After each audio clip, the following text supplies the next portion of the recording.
everybody. Hope everybody's well. Happy Friday. Hope everyone's having a great day. Today is Lag BaOmer. It is one of the highlights of the year. It's actually one of the most hidden holidays. It didn't really make a resurgence until relatively lately, although it's been a holiday forever. And the truth is, this is a holiday that is supposed to be filled with happiness and celebration, and it's honoring the life of the rabbi who brought Kabbalah down to the world, Rabbi Shimon Bar Yochai. Shimon Bar Yochai was alive during the times of the Romans. He was sentenced to death for criticizing the Roman government. There wasn't exactly free speech back then. Hid in a cave with his son for over a decade. And in that period of time, was able to access secrets of the universe that was never really available to man. And over the course of his life is revealed it, and today was the day of his passing. Now, it really is a day of happiness, of celebration, bonfires to celebrate the fire at his flame, dancing, singing. We've been keeping periods of mourning. If you notice my beard getting longer, shaving is one of the, or lack thereof, is one of the customs of mourning. We've been keeping periods of national mourning until now. And we're supposed to be shaving and celebrating and haircuts. And that's what the day is. And that's what they will be no matter what. This year, there seems to be a little bit of a greater challenge with this day. For those who haven't heard, last night in Meron is the place in which this great rabbi is buried. There was a tragedy. People have died, young, old. And we're all waking up to grapple with the two sides of the world that we live in. The crossover. This is what we talk about all the time, the crossover. Yom HaZikaron and Yom HaAtzmaut, Memorial Day and Independence Day. The Holocaust and the great-grandkids. The past, the future. Your heart is broken and your heart is dancing at the same time. Now, it's hard for most people to understand that. But that's the legacy of our people. To somehow create a bridge between a broken heart and a dancing soul. How do we do that? I just want to share with you what's on my heart today. We've been talking a lot about the moments. We've been talking a lot about what we have. What we have is a day, an hour, a moment, time. We are stewards of time. Life is a gift. Tragedy puts that into perspective. We can't predict the future. And if we're lucky enough to have a present, we have a choice as to how to react to that. Last night on the Shabbat show, we had a great psychologist on. His name was Dr. Aryeh Berlin, and he spoke about how when somebody suffers tragedy, really it is their choice and how to deal with it. You see, what we've been talking about for these past few weeks is trying to recognize how we are placed in this world. We are given choice. Choice is not just the ability to say something or eat something. Choice is the ability to operate in a world, to draw down strength, to give up, or to rise up. Last night at the local shul, my Rabbi Moshe Weinberger, spoke about this. Stories in the Talmud, stories in the Torah of Jews that turned to God, if you will, and demanded something bigger. And God turned and said laughingly, God's not a person, but conceptually said laughingly, "You've beaten me, my children. You've been victorious over me." What he was saying is, I'm giving you a power, and the power can change the world, and the power can change your life, but you got to take your life seriously. This isn't a joke. You're not as subject to the things around you as you think. You're stronger than you think, but you got to know that you have choice. You have choice of what you can draw down into this world. You have choice in what you can expect from tomorrow. You have choice in how you can react to tragedy. You have choice in how you can look every single day of your life. And if you really want to get into the core of today, and you really want to unpack the truest lessons of today, what we're experiencing this day gives us the strength to experience what we're experiencing today. Because before we get to the great Rabbi Shimon Bar Yochai, who brought down the entire Zohar, who brought down the world of Kabbalah, who brought down a spiritual energy that has changed humanity since, there was another rabbi before him named Rabbi Akiva, who at 40 years old never heard or learned a word of Torah. Can you imagine being 40 years old and you don't even know A, B, Aleph, Beis, Gimel, ABCs in Hebrew, and stepped up and didn't just live with that. He went to school. Embarrassingly enough, went to a school of children and sat on the floor with the kids. And they went Aleph, and he went Aleph at 40 and grew in poverty. And he studied and he learned and he became one of the greatest rabbis of all time. And he raised 24,000 students. This is the era after the Second Temple. This is the era when the Romans were ruling over Judea. This is the era where the Jewish community was trying to reclaim their own land and establish their own sovereignty. And in that era, a general emerged named Bar Kokhba, and Rabbi Akiva said he was the Messiah. Can you imagine the excitement? Can you imagine the euphoria of the Jewish people with Rabbi Akiva? 24,000 students, strong carriers of the torch, an army backed with the stamp of the greatest rabbi of the generation, a general proclaimed as the Messiah. Can you imagine what it must? And I got to tell you, they beat back the Romans. They established sovereignty. There was a period of time, I believe it was 2 years, where the Jewish community in Israel reclaimed their land. They minted coins. I'm sure they prepared for the rebuilding of the temple. Euphoria. And then something happened. They weren't ready. There was a crack in the system. And a plague broke out, killing 24,000 students, which we remember to this day because we keep practices of mourning. That's why my beard has grown this far.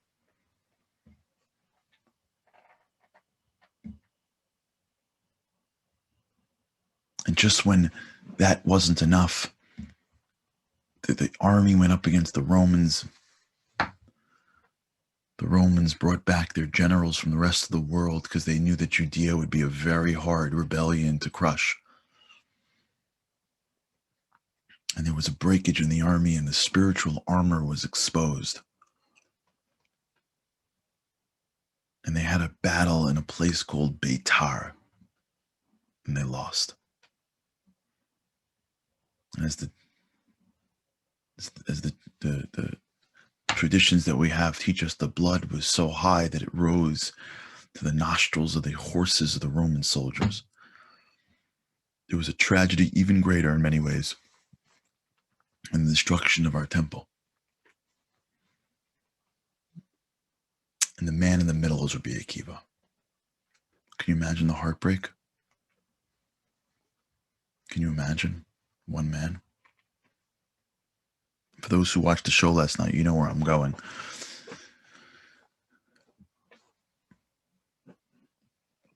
This is the moment where he gives up. This is the moment where he gives up. But Rabbi Akiva never gives up. Rabbi Akiva emerges from the ashes. He goes south. He raises a yeshiva of 5 students. And these 5 students carry the tradition and actually save the Jewish world of the loss of Torah. Every Jew in the world today is connected to their Judaism only through those 5. Rabbi Shimon Bar Yochai, the great rabbi of today, was one of those 5. You see, the story of triumph takes place after there's a moment of potential giving up. And when a person digs into themselves and finds strength to never give up, they unleash a new spiritual reality in which greatness can reside. Maybe Rabbi Akiva couldn't have those 5 students if he never suffered from that tragedy. He wouldn't have had the sensitivity. He wouldn't have had the understanding of life. Maybe. Maybe what he poured into those 5 students was born after the tragedy. Maybe even at his level, which was at the highest level we knew, he knew he was a steward of the tradition, but maybe he never knew it as much as after the tragedy happened. Maybe. Maybe Rabbi Shimon Bar Yochai, which is today's hero, was only today's hero because of that tragedy. And because not only did he get the benefit of a teacher, but he himself sat for over a decade in a cave alone with his son and struggled and emerged. Like I said, nobody wants suffering and nobody wants pain. But when we are faced with what's happening today, we have a choice. On the day of which the greatest rabbis made the same choice. That's the choice we can make too. How much do I know I'm a steward of time? How much do I appreciate life?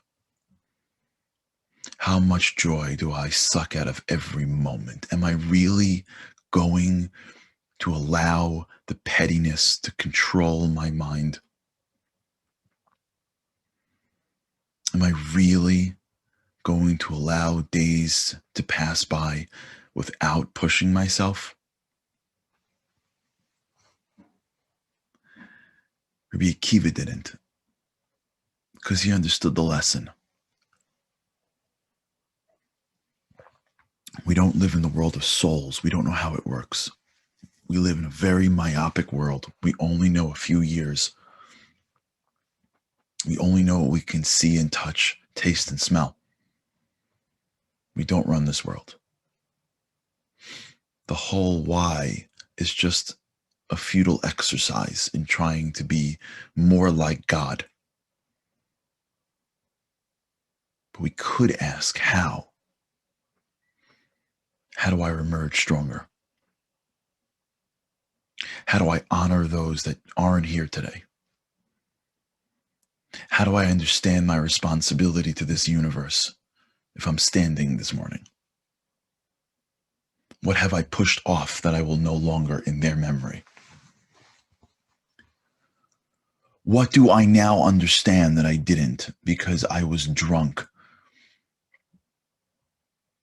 with a certain rhythm of life that I thought would never change?